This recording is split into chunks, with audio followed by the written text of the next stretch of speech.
Karibu kwenye Typhoon Film TZ. Hapa ndipo simulizi kali, drama za maisha na visa vya kweli huanzia. Kipaji kikiwa na mpango, hakikosi mlango. Subscribe sasa na uwe sehemu ya safari hii ya kipekee. Sehemu yetu ya 4 ya simulizi Mwiko wa Mapenzi inaanzia mnamo tarehe 12 mwezi wa 7, usiku wa mwezi mpe. Anga lilitanda na mawingu mazito, kana kwamba ardhi inajiandaa kulia. Ndani ya nyumba ya kina Rehema, moto mkubwa uliwashwa katikati ya uwanja. Ulizungukwa na pande za kuku weusi waliokatwa vichwa, damu zao zikiendelea kuchemka juu ya mafiga ya tambiko. Bi Bahati, mama wa Rehema, aliongoza maandalizi ya tambiko. Kwa sauti nzito, alivalia mavazi ya majivu na shanga za mifupa. Ndugu zake wawili walikuwepo, Musa na Hamida, wakivaa kofia nyeusi zilizowekwa alama ya mviringo wenye midomo ya nyoka. Rehema alikuwa ndani ya chumba akipiga kelele za maumivu. Tumbo lake lilikuwa limevimba kwa kiwango kisicho cha kawaida, kama liko tayari kulipuka. Mikono yake ilifungwa kwa kamba za ugoro na midomo yake ilichorwa kwa inu wa usiku. Sadiki alisimama nje ya mlango wa chumba hicho, akiwa ameshikilia hirizi aliyopewa na mzee Rashidu. Alikuwa hajala siku 2, hakuweza kulala, hakuwa na amani, hakujua afanye nini. Kila dakika ilipita kama saa. Usiku wa saa 8, ghafla upepo mkali ulianza kuvuma. Miti ilianza kupasuka. Mbwa waliokuwa mbali walianza kubweka kwa nguvu. Kuku wakaruka bila mpangilio. Rehema alianza kuhema kwa nguvu. Kisha alilia kwa sauti tofauti, sauti ya kiume, zito, iliyokuwa ya baba yake. Niko tayari kurudi. Mwili wangu upo. Damu yangu iko tayari. Fungueni lango.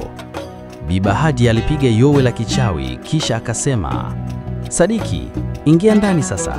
Chukua mtoto, ni jukumu lako. Kama hutafanya hivyo, wote tutakufa. Sadiki aliingia ndani ya chumba kwa hofu. Mwanga wa mshumaa ulionyesha tumbo la Rehema likiwa na alama nyekundu, kama nyoka aliyejizungusha mara 7. Macho ya Rehema yalikuwa meupe kabisa. Alikuwa anazungumza kwa lugha ya kichawi. Wakati huo huo, sauti ya mzee Rashidi ilisikika akipiga kelele kutoka nje. Sadiki, ikiwa mtoto atazaliwa ndani ya duara la damu, roho ya baba yake itarudi kama kivuli cha kisasi. Mwanguani mtoto huyo nje ya mduara kabla hajavuta pumzi ya kwanza. Sadiki alikuwa amesimama kati ya uhai wa mke wake na hatari ya mtoto ambaye hakujua ni nani hasa. Alipoona kichwa cha mtoto kinaanza kutoka, aliinamia, na kwa mshangao, mtoto huyo hakuwa kawaida. Ngozi yake ilikuwa na madoa na kijivu, macho yake yakiwa yamefunguka tangu tumboni. Sadiki aliogopa, lakini kabla hajachukua hatua, mama mkwe wake akamvamia na kusema, "Mwachie, usivunje tambiko, utatufanya wote tuangamie." Sadiki alipambana naye, aliitupa mbali, kisha kwa ujasiri alichomoa hirizi yake na kuiweka juu ya mtoto. Giza lilizima, vumbi lilipaa ndani ya chumba, dirisha lilipasuka, kisha sauti nzito ililia, "No!" Mwanga ulirudi, lakini Rehema alikuwa hoi, alikuwa hajitambui, akivuja damu nyingi. Mtoto atakuwa kimya. Sadiki alishindwa kuelewa kama ni hai au la, lakini alipochukua hirizi na kuiondoa juu ya mtoto, mtoto alipiga kelele ndogo ya kawaida ya binadamu. Sadiki akalia kwa mara ya kwanza kwa furaha, lakini furaha hiyo haikudumu. Wakati Sadiki akimshika mtoto kwa mikono yake, ndugu za Rehema walivamia chumba kwa hasira. Waliamua kumshambulia. Musa alimshika Sadiki kwa nguvu na kusema, "Umevuruga tambiko, umeharibu kila kitu, sasa wewe ndiye malipo." Wakaamua kumtoa Sadiki nje kwa nguvu ili afanywe sadaka ya damu.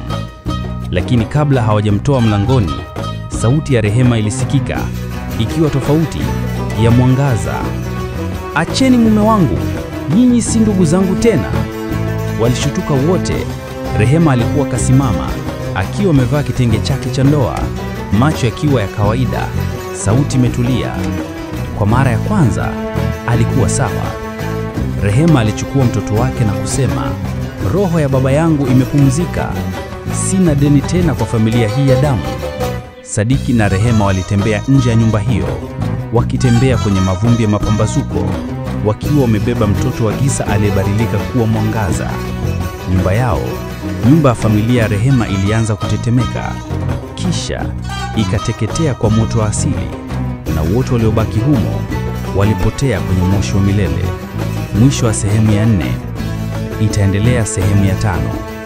Katika sehemu inayofuata ya 5, Sadiki na Rehema waanze maisha yapya ya jificho. Mtoto wao aanze kuonyesha vipawa vya ajabu vya kiroho na vita.